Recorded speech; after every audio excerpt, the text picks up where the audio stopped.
Imagine a seguinte situação: um irmão rouba os documentos do outro irmão, se envolve num crime de tráfico de drogas e ele é preso em flagrante. No momento da prisão, ele se apresenta como seu irmão.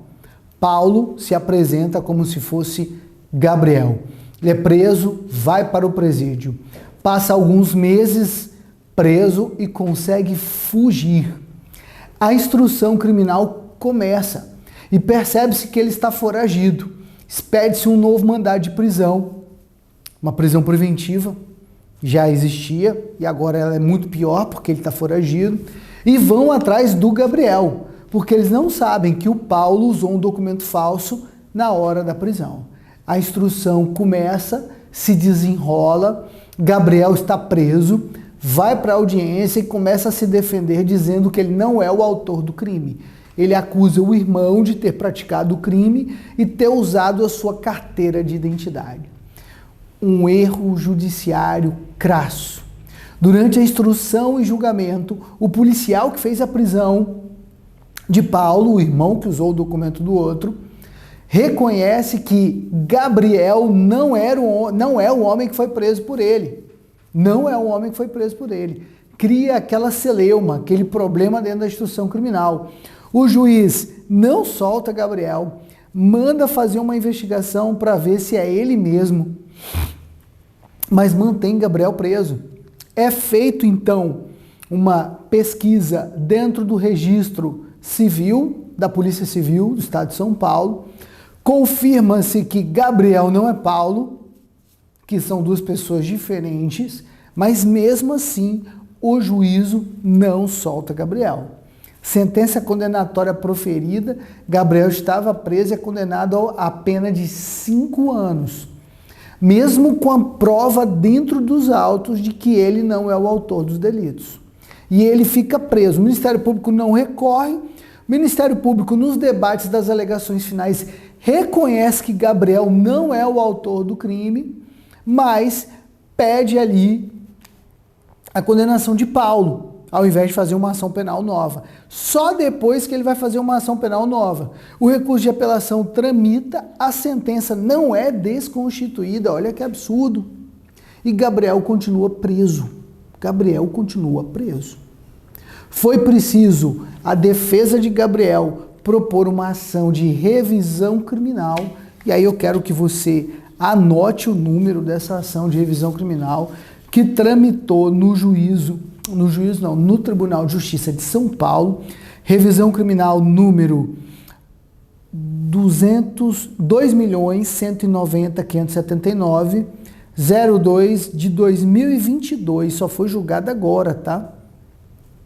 826.0000, processo originário da comarca de Serquilho, vara única da comarca de Serquilho. E a gente pensa que não acontecem erros judiciais.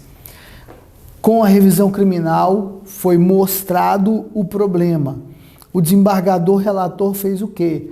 Instaurou uma diligência na comarca para fazer a confirmação se Gabriel efetivamente não era Paulo, ou se Paulo efetivamente não era Gabriel. Foi feita uma cautelar ali, incidental, dentro do trâmite da revisão criminal. É possível, é raro, mas é possível. O desembargador fez correto. Eu penso até que nem precisava fazer, porque já existia essa prova pré-constituída dentro dos autos. Não era uma prova nova. O desembargador, inclusive, julgou a revisão criminal como se fosse o inciso 2º, a existência de uma prova nova. E não era uma prova nova. Era uma prova que já havia sido produzido nos autos e foi ignorada pelo juiz de primeiro grau e foi ignorada pelo Tribunal de Justiça, que poderia ter corrigido o erro no recurso de apelação e não corrigiu.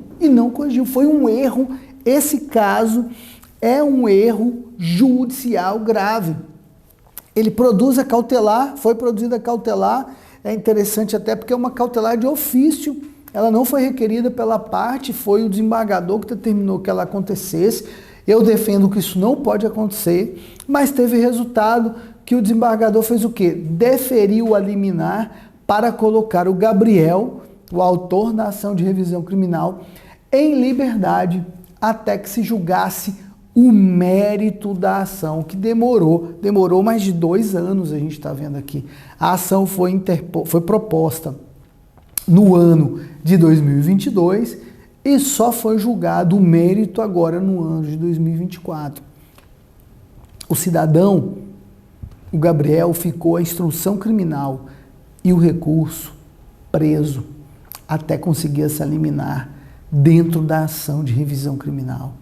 Olha que coisa preocupante, que situação preocupante, delicada. O Estado brasileiro, infelizmente, prende muito e prende mal. Essas injustiças acontecem muito mais do que a gente pode imaginar.